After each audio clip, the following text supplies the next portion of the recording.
Então, se eu olhar aqui, eu tenho um bit extra ali, tá? Eu tenho lá sexo igual a masculino e um 1. Depois tenho salário igual a alto e um 0. O que quer dizer isso? Tudo que é 0, na verdade, eu não considero na minha regra. Tá? É uma forma de, sem mexer no tamanho máximo do meu indivíduo, eu consegui reduzir, eu consegui tirar umas partes que naquele momento não me interessam. Tá? Isso é muito comum.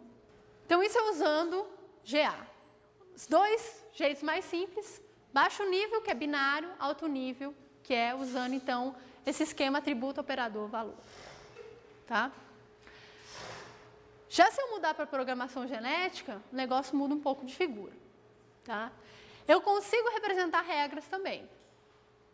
Okay? Só que aqui, vejam que se eu olhar para essa árvore aqui, eu tenho lá a idade maior ou igual a 25 e o sexo for feminino ou eu for casado. Então, eu vou determinar a classe a partir dos dados. A diferença aqui é que se você olhar para as minhas folhas ali, tá? Elas podem ser combinadas não só por um AND, mas por um OR também. Né? Eu não preciso ter só necessariamente isso e aquilo. Né? Eu poderia ter um NOT ali também. Tá? Então, eu tenho um pouco mais de flexibilidade de representação. Só que isso não difere, tirando esse fato, né, isso não difere tanto daquela representação que eu faço de alto nível. Tá? Então, é simplesmente eu representar de uma forma um pouquinho diferente, usando a árvore. Agora, uma das coisas mais comuns em programação genética não é essa representação. Isso é muito mais comum para algoritmo genético. Tá?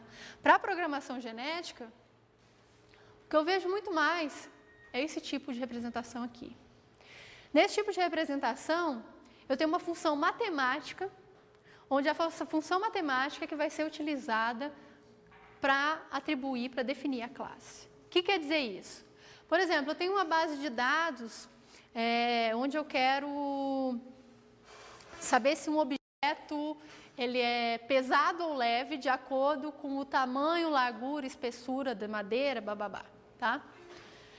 O que essa árvore faz? Tá? Ela pega o tamanho, que é um atributo da minha base, multiplica por 4 e depois ela soma com a largura. O que ele tenta fazer aí? Ele tenta achar uma maneira de gerar uma função que, usando aqueles atributos que eu tenho nos meus dados, vai me dar uma noção de classe. Tá? Eu não posso usar isso aqui para qualquer tipo de base. Isso aqui é para atributo numérico. Se eu tenho coisas que não são numéricas, se eu tenho coisas categóricas, essa representação fica mais complexa. Tá? Então, isso aqui é para bases numéricas e normalmente com duas classes. Por que com duas classes? Nesse caso aqui dessas funções, tá? A classe não é determinada pelos dados, não. Na verdade, o que eu faço? Isso aqui vai me retornar um valor, correto? Se eu pegar um exemplo na minha base de dados e jogar aqui, ele vai ter um tamanho, vai ter uma largura e essa função me retorna um valor. O que eu faço? Eu comparo esse valor com o limiar.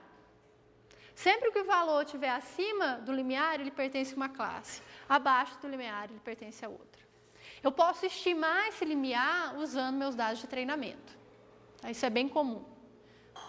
Mas então aqui eu tenho uma coisa totalmente diferente, tá? Onde eu combino então atributos que às vezes semanticamente pode parecer que nem faz tanto sentido de eu combinar.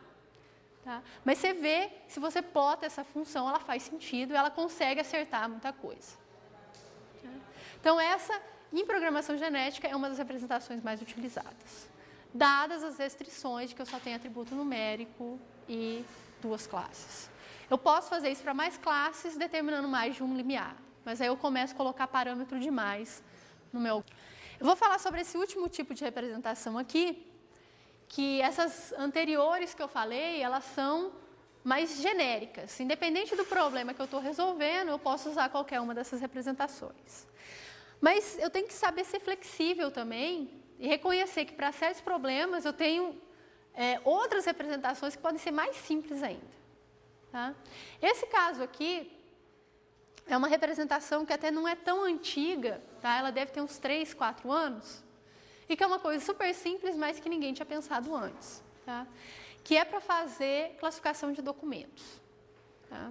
Então, classificação de documentos, como eu falei para vocês ontem, eu tenho várias classes, aqui, por exemplo, elas estão representadas por uma hierarquia, tá? E eu tenho um conjunto de documentos que eu sei que pertence àquelas classes, eu vou aprender um modelo e, dado no novo documento, eu quero saber a classe dele. Tá?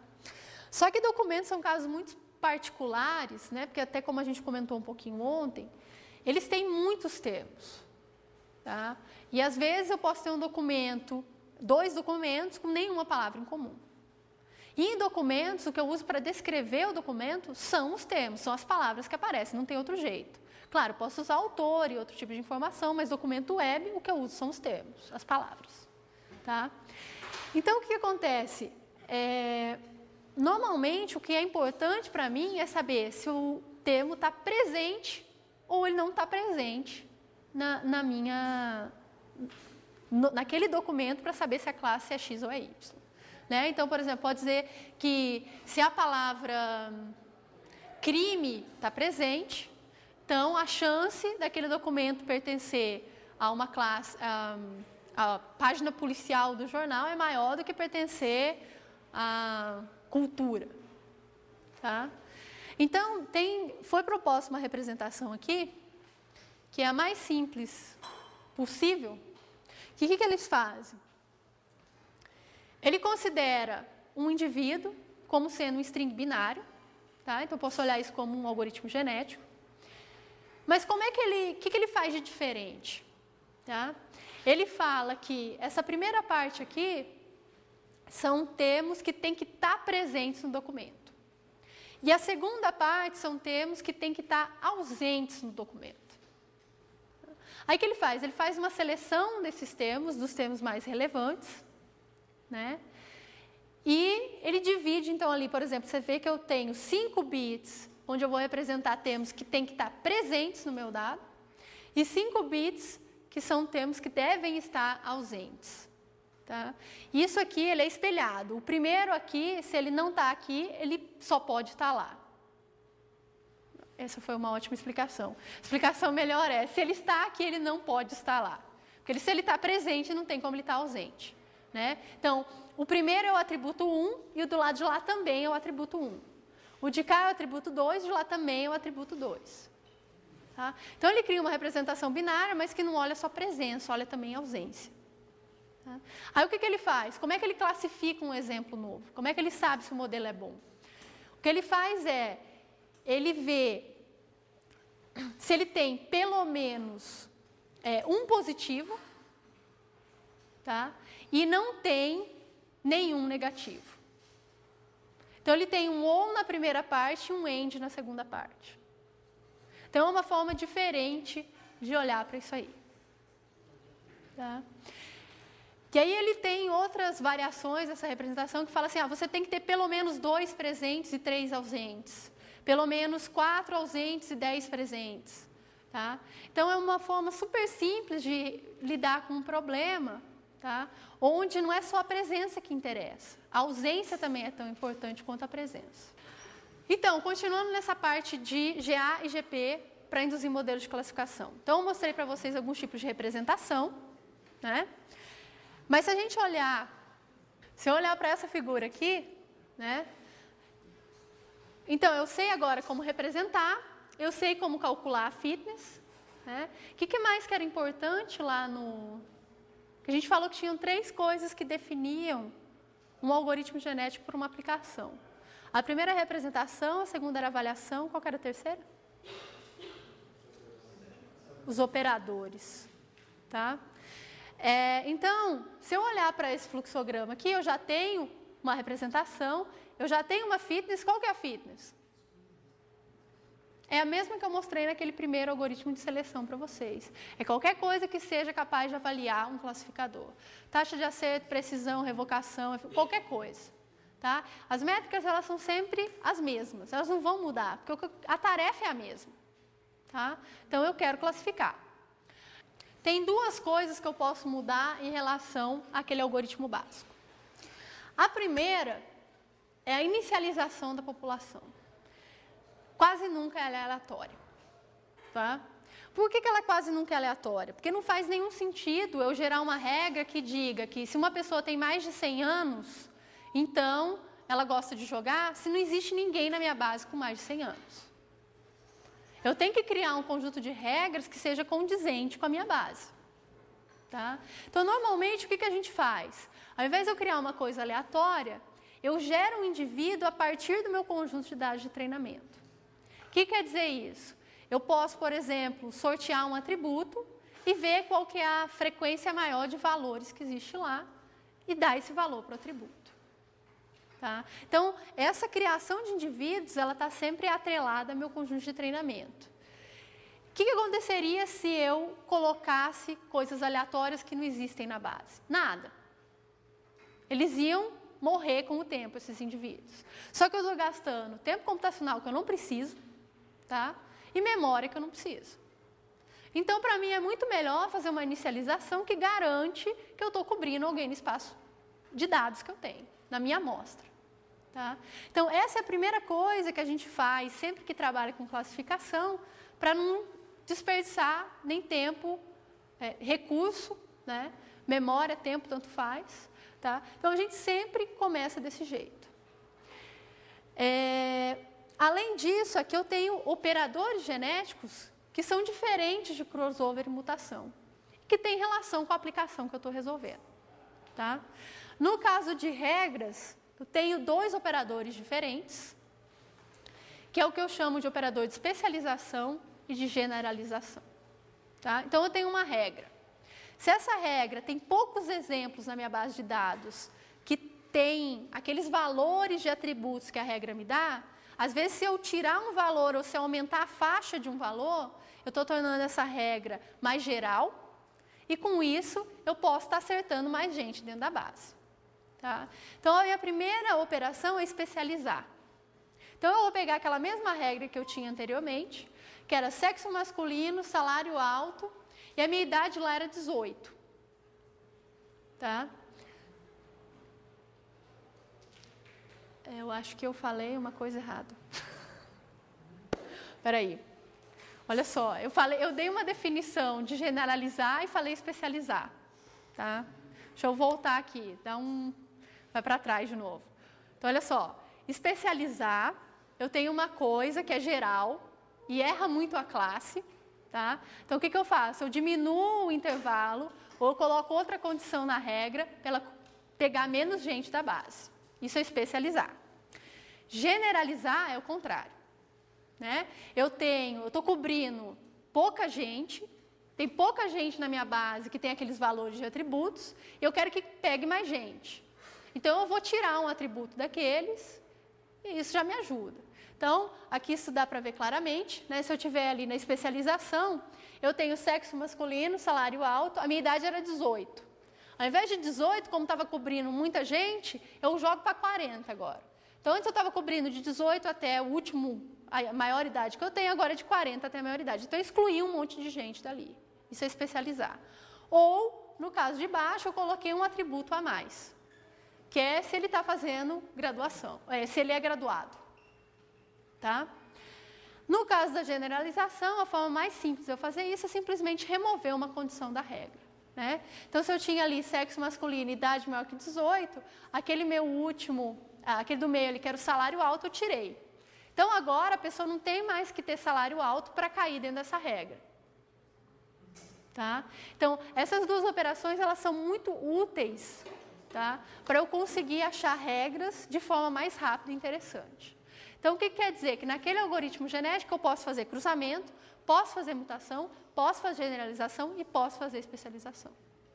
Tá? Aí eu escolho como que eu quero aplicar essas operações. Por exemplo, no começo das gerações, eu posso querer, sei lá, especializar mais.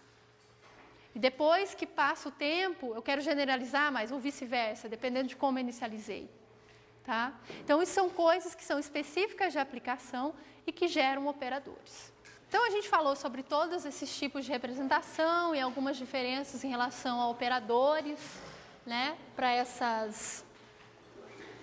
esse problema específico de classificação, indução de modelos de classificação. Agora eu vou apresentar um algoritmo completo, tá, baseado em programação genética. Eu vou apresentar, isso aqui é um artigo, tá, que a gente fez. Eu vou apresentar ele passo a passo, como ele foi implementado.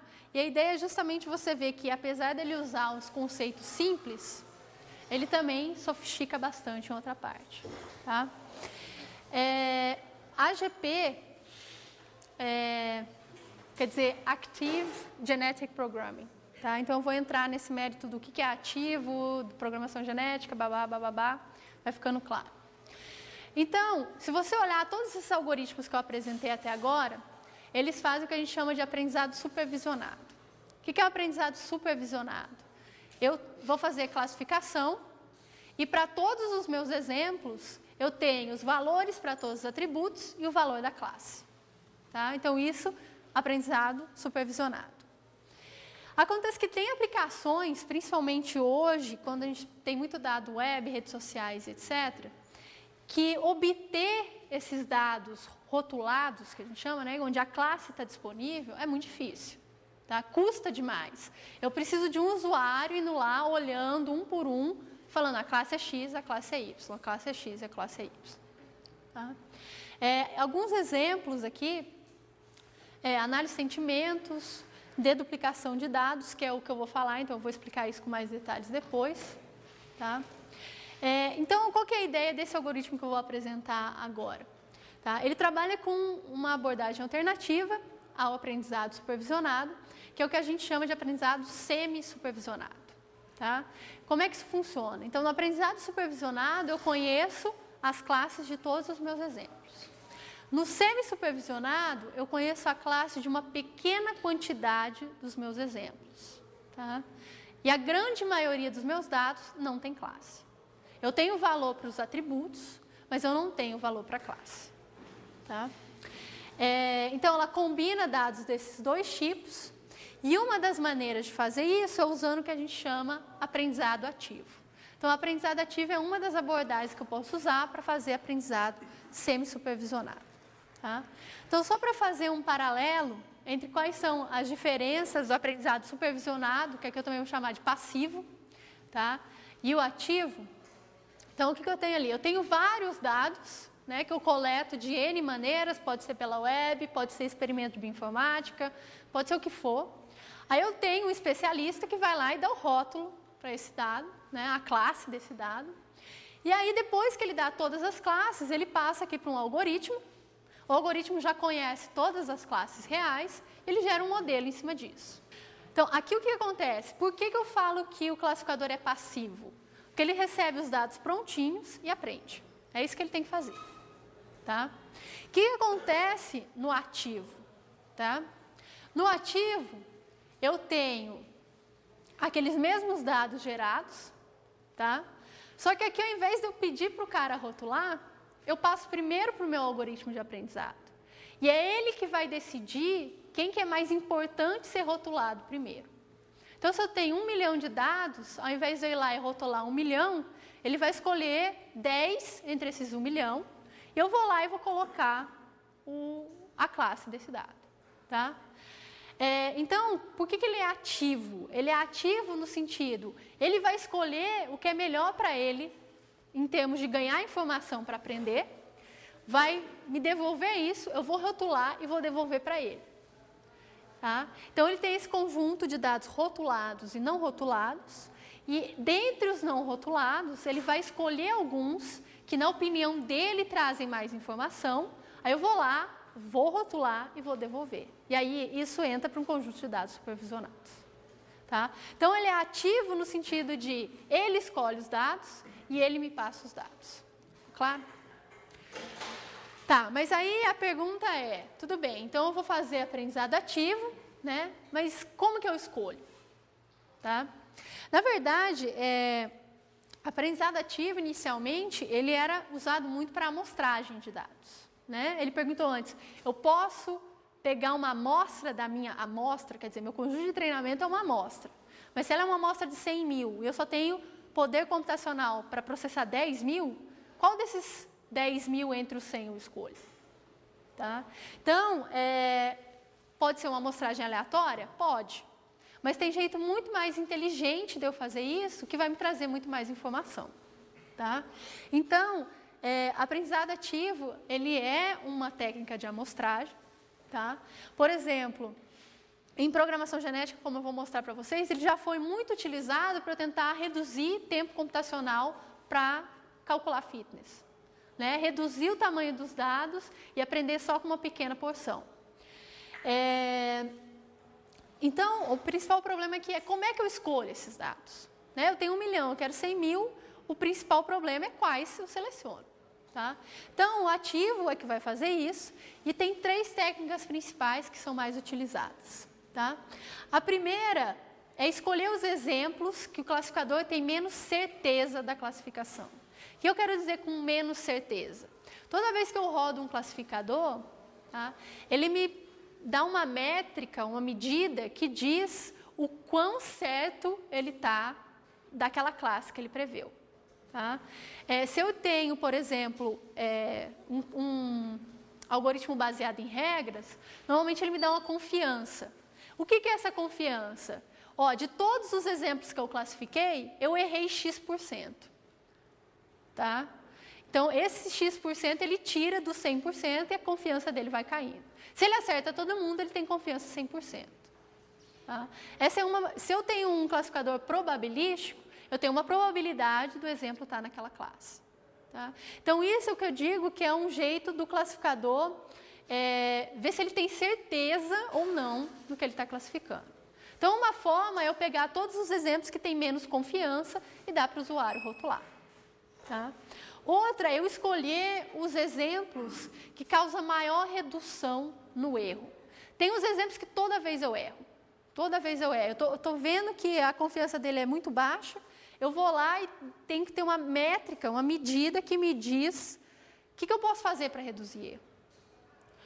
E por último, que é uma das abordagens que ainda é mais utilizada, ao invés de eu usar um classificador só para tentar prever a classe dos dados, eu pergunto para N classificadores.